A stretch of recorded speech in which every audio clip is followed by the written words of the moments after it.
1945년 세계 2차 대전이 막 끝난 시기, 외딴 대저택을 찾아온 이들이 있습니다. 단정한 옷차림의 세 사람은 하인을 구한다는 공고를 보고 일하기 위해 찾아온 사람들이죠. 이 저택의 주인인 그레이스는 어느 날 갑자기 사라져버린 하인들 때문에 골치를 썩고 있습니다. 이 커다란 집을 유지하려면 혼자선 불가능하죠. 벙어리인 하녀도 있지만 일만 잘하면 문제될 건 없습니다. 다만 이 집엔 특이한 규칙이 있죠. 꼭 문을 잠그며 이동해야 합니다. 문틈으로 한 점의 빛도 새어나와선 안 되기 때문이죠. 전쟁터로 떠난 남편도 소식이 끊겨 생사도 알 수 없고, 거기다 혼자 아이들을 키우고 있는 그레이스. 아이들은 희귀병까지 앓고 있습니다. 의사조차 고칠 수 없는 병이라며 포기한 아이들. 아이들은 빛에 알레르기가 있어 그 덕에 문틈으로 빛이 새어나오는 것도 용납할 수 없는 것이죠. 3명의 하인들이 온 뒤로 이 집에선 기이한 일들이 일어나기 시작합니다. 아이가 우는 소리를 듣고 딸에게 달려가는 그레이스. 그런데 어딜 봐도 우는 아이처럼 보이진 않는군요. 게다가 딸은 여기 살고 있는 빅터라는 아이가 울었다고 엄마에게 이야기합니다. 자세히 들어보니 엄마의 관심을 받기 위해 거짓말을 늘어놓는 것 같죠. 계속되는 딸의 빅터 이야기에 그레이스는 결국 폭발합니다. 거기다 방금 빅터가 방을 나갔다는 딸의 말. 분명 들어오며 문을 잠갔는데 어딜 나간단 말인가요? 그런데 문이 열려있는 건 우연일까요? 그날부터 그레이스의 딸은 계속 빅터를 봤다고 이야기합니다. 어린 남동생과의 조용한 식사 시간. 진지하게 얘기하는 것 같았는데 결국 순진한 남동생을 놀려먹으려고 했던 건가 보군요. 겁 많은 남동생을 놀려먹는 재미가 쏠쏠해 보입니다. 잠자리에 들 때도 빅터를 봤다며 겁을 주고 있군요. 동생은 놀란 마음에 이불 속으로 숨어보지만 결국 비명소리를 듣고 엄마가 올라옵니다. 이 상황에 오히려 당당한 딸이 어이가 없을 정도죠. 다음날 아침 십자수를 뜨고 있는 그레이스의 심기를 거슬리는 소리가 들립니다. 그레이스는 분명 하인들이 사고를 친 거라고 생각하죠. 하지만 하인들은 밖에 있었습니다. 결국 직접 위층으로 올라가 보는 그레이스. 그녀는 창고로 쓰던 방으로 향합니다. 그런데 그때 누군가 그녀를 놀려먹으려는 것 같군요. 놀란 그레이스는 그 무언가를 찾으려 창고를 뒤져보지만 아무것도 찾지 못합니다. 그리고 어느새 또 열려있는 방문. 며칠 뒤 딸이 자기가 그린 그림을 한 장 보여줍니다. 그동안 자신이 봤다던 여러 사람들의 그림. 딸의 말을 그냥 무시하기엔 어느샌가 자기 주변에서 일어나는 알 수 없는 일들에 그레이스는 분명 집안에 누군가 숨어있다고 확신합니다. 하지만 찾아낸 건 아무것도 없죠. 그때 한쪽 구석에서 발견된 꽤나 오래돼 보이는 액자와 앨범. 앨범 속에는 왜인지 자는 사람의 사람 사진이 가득했습니다.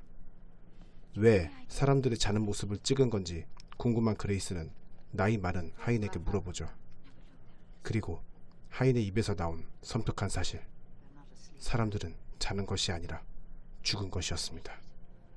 괜히 어딘가 불길한 그레이스는 앨범을 모두 태워버리죠.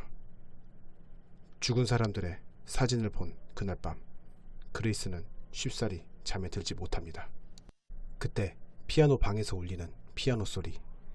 역시 아무도 없었습니다. 그레이스는 피아노까지 잠궈버리죠. 그리고 조용히 방을 나오는 그녀. 분명 이 집엔 누군가 있습니다. 급하게 다시 방문을 열어보지만 사람은 안 보이고 잠궜던 피아노만 다시 열려있죠. 사람이 아니라면 귀신의 짓이라나요? 그레이스는 퇴마를 해줄 신부를 찾으러 집을 나섭니다. 그렇게 그레이스가 집을 나선 후 하인들이 나누는 대화는 어딘가 수상합니다. 이들 아무래도 뭔가 알고 있는 것 같습니다. 그리고 하인들의 예상대로 안개가 너무 심해 신부를 데려오기는커녕 집까지 잃어버릴 정도죠. 그때 안개 속에서 서서히 걸어오는 어딘가 익숙한 모습의 남자. 전쟁터에 나가 죽은 줄로만 알고 있었던 남편이 살아 돌아왔습니다. 누구보다 남편의 빈자리가 컸을 그레이스. 참아왔던 눈물이 터져버리고 맙니다. 그레이스는 살아 돌아온 남편과 함께 다시 집으로 향하죠. 남편을 본 늙은 하인은 왜인지 당황한 기색이 역력하지만 이내 평정을 되찾습니다. 전쟁 트라우마 때문인지 온종일 누워있는 남편과 그날 밤 몰래 헛간에 모인 하인들. 하인들은 이 집의 비밀을 알고 있는 것일까요? 남편이 돌아온 뒤 다시 일상으로 돌아간 가족들. 그레이스는 딸을 위해 드레스를 한 벌 맞춰줍니다. 잠시 그레이스가 자리를 비우고 혼자서도 잘 노는 딸. 금세 돌아온 그레이스는 실칠지 못한 딸에게 잔소리를 시작하죠. 그런데 저 너머 보이는 너무나 주름진 딸의 손. 딸은 온데간데 사라지고 웬 늙은 노파가 딸의 목소리를 내고 있습니다. 이 노파가 딸을 납치한 것일까요?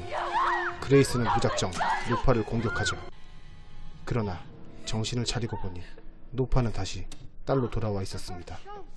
아무래도 그레이스가 헛것을 본 것 같군요. 괜히 딸에게 상처만 준 건 아닌가 모르겠습니다. 언제부턴가 집안에서 벌어지는 기괴한 일에 그레이스는 분명 유령의 짓이라고 생각합니다. 그런데 남편은 유령 얘기를 하고자 하는 게 아니죠. 그날 있었던 일을 말하고 있습니다. 그리고 엄마에게 공격당한 딸도 그날에 대해 이야기하죠.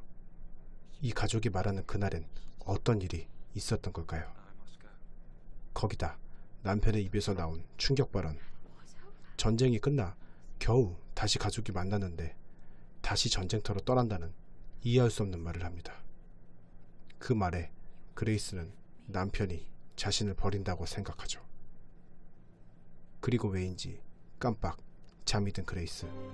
눈을 떴을 땐 이미 남편이 떠난 뒤였습니다. 그때 멀리서 들려오는 아이들의 비명소리.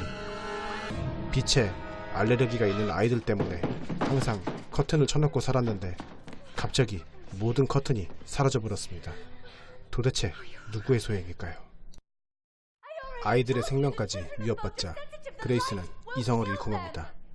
가만 생각해보니 모든 것은 이 하인들이 이 집에 온 뒤로 일어났습니다. 거기다 말하는 뻔세까지 보아하니 충분히 그레이스가 의심할 만하군요. 이런 상황이면 하인들이 굽신거릴 법도 한데 너무나 당당하고 심지어 어딘가 여유로워 보이기까지 합니다. 하인들을 내보내고 집을 뒤지던 그레이스는 오래된 사진을 한 장 발견합니다. 50년이나 지난 낡은 사진. 사진을 확인한 그레이스는 경악을 금치 못하죠. 사진 속에는 방금 내보냈던 하인들이 찍혀 있었습니다. 마치 잠을 자는 것 같지만 죽은 사람들이었죠. 영화 디아더슬은 어려운 것 같은 영화지만 알고 보면 스토리가 굉장히 탄탄하고 반전이 기가 막힌 영화입니다. 영화를 다 본 관객에게도 여러 가지 상상을 할 수 있게 여지를 남겨뒀죠. 배우들의 대사 하나하나에도 아주 미묘한 의미들이 담겨 있으니 대사에 집중해서 보는 것도 또 하나의 재미 요소가 될 것 같습니다. 50년 전에 죽었던 하인들이 도대체 왜 유령이 되어 그레이스 가족을 괴롭히는 것일까요? 그리고 그레이스의 가족들이 말하는 그날은 대체 무슨 일이 있었던 것일까요? 영화 디아더스였습니다.